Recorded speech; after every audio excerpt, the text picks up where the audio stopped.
So, as you guys almost certainly know, Trump and Zohran Mamdani had a big meeting at the White House last week. A lot has developed since then, a lot of fallout. Zohran went on Meet the Press. But in case you missed some of the highlights, let's take a look at a little bit of how that went. Look, I think that there are many things in our city where we have to own the responsibility of it, things that existed long before the president was the president. And those are also part of the message of our campaign, was to take on a broken politics of the past. And I ran against a number of candidates who represented different versions of that past. And what we found time and again is that working people were left behind in the politics of our city. And what we're looking to do is put those people right back at the heart of our politics so that we don't have a situation where we're in the wealthiest city in the history of the world, and yet 1 in 5 can't even afford $2.90 for a Metro card. Mr. President, we had some interesting conversation, and some of his ideas really are the same ideas that I have. But a big thing on cost, the new word is affordability. Another word is just groceries. It's sort of an old-fashioned word, but it's very accurate. We had discussions on some things. I'm not going to discuss what they were, but that I feel very confident that he can do a very good job. I think he is going to surprise some conservative people, actually, and some very liberal people. He won't surprise them because they already like him. I called the president a fascist, and your answer was, well, President Trump and I have been clear about our positions and our views. Mm-hmm. Are you affirming that you think President Trump is a fascist? I've spoken about... That's okay. You can just say yes. Okay. So, All right. Okay. It's easier. It's easier than explaining it. I don't mind. I cannot get over, every time I watch back this meeting, I just can't get over it, Saagar. It's wild. And yeah, we thought that he would be charmed by Zohran, but I could not have anticipated him being like, it's fine, you can call me fascist, it's all good, we're best buds now, it's cool. I think Trump is charmed by him. I also think it shows Trump doesn't care about the Republican Party. And I think because going into the midterms, the plan was to try to use, Zohran was going to be like the new Pelosi. They were going to put him in ads all across the Deep South. They're like, this is why you got to come out and vote for a Republican. You got to stop communism. They want him to be the ultimate boogeyman. And Trump is like, yeah, no, I'm actually good. For the Trump administration, I actually thought it was smart. You take the rising politician, this new young voice on affordability. He's got this mandate. At the end of the day, you take somebody who, really understood the same forces that got Donald Trump elected. Not just, I'm talking about the issues, but also the way that you get elected, being an insurgent, taking over a party, beating establishment, coming in, actually reinventing campaign machinery, creating an incredible amount of buzz. It's a brand. Trump always respects that the most. And that's why I invited him, I think. And he wanted this image to try and conflate the two of them as kind of up against some sort of party establishment. I also think it reveals a couple of things also, is that the establishment Democrats clearly have much less respect from Donald Trump than somebody like Zohran Mamdani, because Trump respects winners, and he also respects people who can reinvent something that is, inside of his established system. This is New York City. This is one of the most machine political places in the entire world. So the fact that he prevailed is something that they had nothing but a choice. It also shows you, for Trump, is he's not wedded to party orthodoxy, and he doesn't believe a lot of this BS. I actually think that the fascist line was, it kind of revealed the veil of kabuki from a lot of things, in terms of, oh, yes, we call each other fascists. Yes, we call each other communists, whatever. It's all in good fun. And it's kind of like the Dick Cheney funeral in reverse, where it's like, yeah, we all called him a war criminal, but whatever. It's just about a big club. And I guess he's reinventing kind of what that club means. For Zohran, I don't know. I'm of two minds. I have always thought that him taking a fight with Trump would be good to his political benefit. What I thought that meeting showed me, and this is actually heartening because I think this is a good thing, I think Zohran actually cares about doing some of the stuff that he ran on, which is awesome, okay? Because at the end of the day, if you get defunded by the feds and you just end up in all this brawl with Tom Homan, ICE and all that, it's not gonna be, you're not building 200,000 affordable housing units. It's just not going to happen. You're gonna be focused on trash, your city services, your subway, you would have huge problems, New York State. And he said, you know what? I gotta swallow my pride. I gotta schlep to the Oval. He didn't give too much. He didn't pull a Gretchen Whitmer, right? He stood his ground. And, if you're a New York City voter, I was very cynical about Zohran's ability to deliver. just because I kind of thought he was like a politician. At the end of the day, these guys just mostly care about what they like getting elected. But I was like, oh man, no, he actually he wants to do the stuff he ran on. And this is reality. Trump is the president. So you got to charm the president. You need money.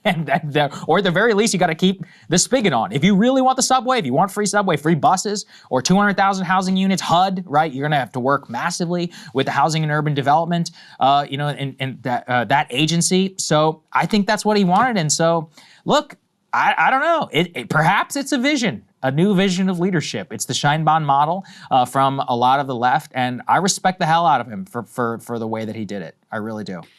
Well, your point is an important one, which is, Trump was very sort of obsequious. I mean, going out of his way in that clip we played to say, we have a lot of the same ideas. I think I think he could make New York great again. I thought the question he got about, would you feel safe living in New York City? He's like, absolutely, no problem. Emily's question too about, are you standing next to a jihadist? I mean, that was the one that was really the most devastating to the Republican Party, and especially Elise Stefanik trying to run for governor in New York. Now, I think she was going to get blown out anyway.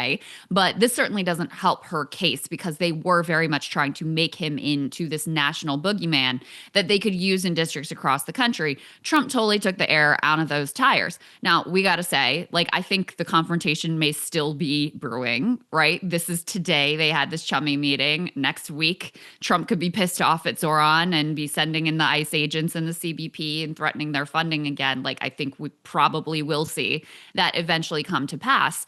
But you're right about Zohran.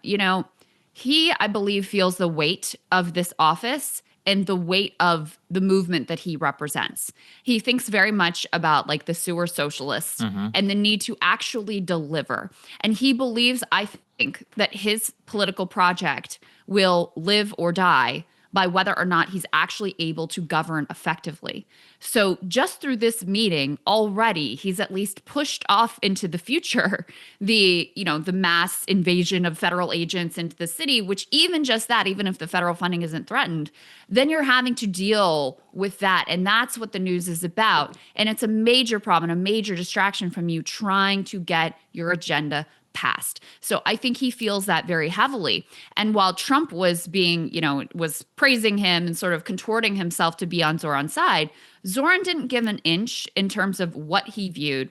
He was very cordial to the president. He talked about how much he appreciated the meeting, how he appreciated the opportunity for a partnership, but he didn't bend on his principles. And I think that mattered a lot in terms of how this was received. After the meeting, I thought there would be some left or some liberal upset. There was a little tiny bit of that, but mostly people were just impressed with how he was able to handle himself. And, this sense of him coming into the meeting, taking control, and really sort of, getting out of Trump what he wanted to get out of Trump. Zohran went on with Kristen Welker, Meet the Press yesterday, and there's some interesting exchanges there, in particular about that moment we played where Trump's like, go ahead and call me a fascist. It's fine. Let's go ahead and take a listen to how Zohran handled that interview. Mr. Mayor-elect, just to be very clear, do you think that President Trump is a fascist? And after President Trump said that, I said yes. And so you do? And that's something that I've said in the past. I say it today. And I think what I appreciated about the conversation that I had with the president was that we were not shy about the places of disagreement, about the politics that has brought us to this moment. And we also wanted to focus on what it could look like to deliver on a shared analysis of an affordability crisis for New Yorkers. Yeah, I don't know. You just can't, Saagar, throw this man off his game. I don't know. I will say, internally, it makes no sense, right? Because it's one of those things. It's like, well, if you think he's a fascist authoritarian, then why would you meet with him? And it's like, well, why would you try to work together on some shared agreement, right? That's literally the opposite of the theory of any resistance. So in my opinion, it's kind of fake. But look, it would be fake, and it would also be weak if he backed down in terms of what he said. I will just say again, what I am so impressed by is every Democrat in the country knows how to win right now. It's easy. You don't have to do shit. At this time, people are mad at Trump. They will never blame you. So you just stand up and you say, screw you, Trump, and you want Trump to go. Look at what happened to Brandon Johnson. This guy was a bum in the city of Chicago, dead. Trump saved his ass. Same with Pritzker. It's not like Pritzker was popular. This is not just an American story, by the way. I've shared some of my reporting here. The president of Colombia, he's afraid that they're going to lose the election. He is desperate to get sanctioned by Trump. Trump bailed out Lula down in Brazil with those tariffs. He screwed the Bolsonaristas. Anywhere that Trump is seen as attacking you, it boosts your popularity. You literally didn't have to do anything. It would be to Zohran's benefit to have mass ICE raids like throughout the city. It would be to his benefit to get cut off, because then you literally don't have to do anything. You could just go on MSNBC all day long and be like, oh, it's fascist, authoritarian, not do nothing. Every single one of your voters will back you because they'll blame Trump for not delivering on the promises. This time I was like, man, wow, he actually cares. It's a rare thing in politics, okay? I've very rarely seen it. I think the Claudia Sheinbaum model is actually the model. Yeah. Because she, already had high popularity, and she has one of the highest approval ratings of any world leader around the world.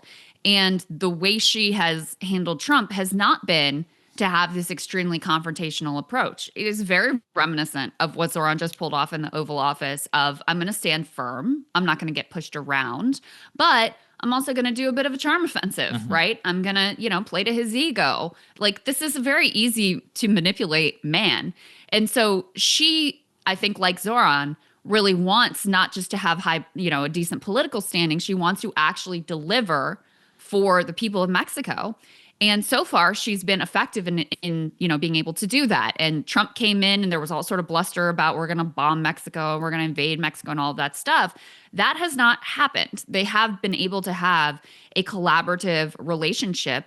And, that has been effective for her, both in terms of her political standing, but more importantly, in terms of the goals that she has as the president of Mexico. And so I actually think that is probably the closest model you could look at for the way that Zohran is approaching this relationship with the Trump White House, because like you said, you have to deal in reality. He is the president. He has tremendous power. He can make your life incredibly difficult and incredibly miserable and make it impossible for you to be able to actually accomplish your governing goals.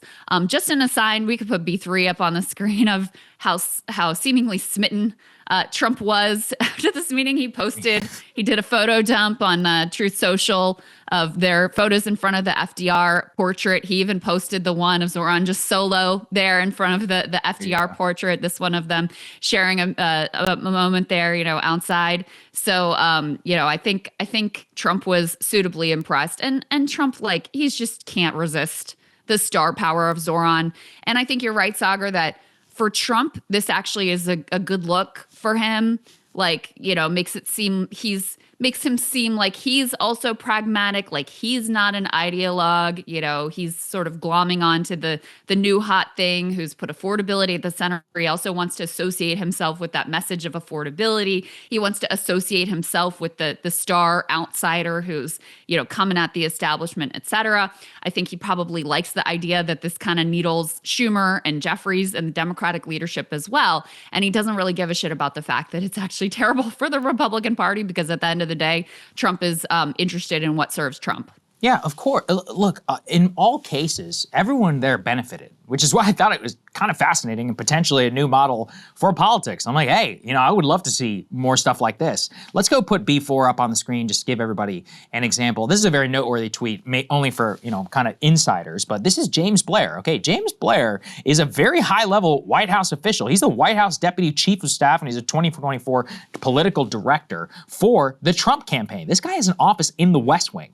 and here he's quote tweeting a piece that says, Mamdani says he and Trump share a commitment to the affordability agenda. He says yes. You know why? Because they're not stupid. At the end of the day, they can look at polls, they can see exactly where the wind is blowing, and they see the problem that they continue to face on the economy. That's why Trump is going to come out with some newfangled healthcare plan, which it's funny, for all the GOP talk of price controls, the Trump plan as currently floated is basically telling healthcare companies, you're not allowed to raise premiums. It basically is a price control, which I think is fine. I'm cool with it. But he basically is like, we're not going to subsidize you anymore, and you're just not allowed to raise premiums at all. That's kind of where, he has pushed the Republican Party. Not just Zohran, by the way. We talked about MTG, others that are working inside of the system now currently to try and at least address some of the anger or mitigate some of the pushback that will come next November in the upcoming midterm elections. They see this as a problem for them. So,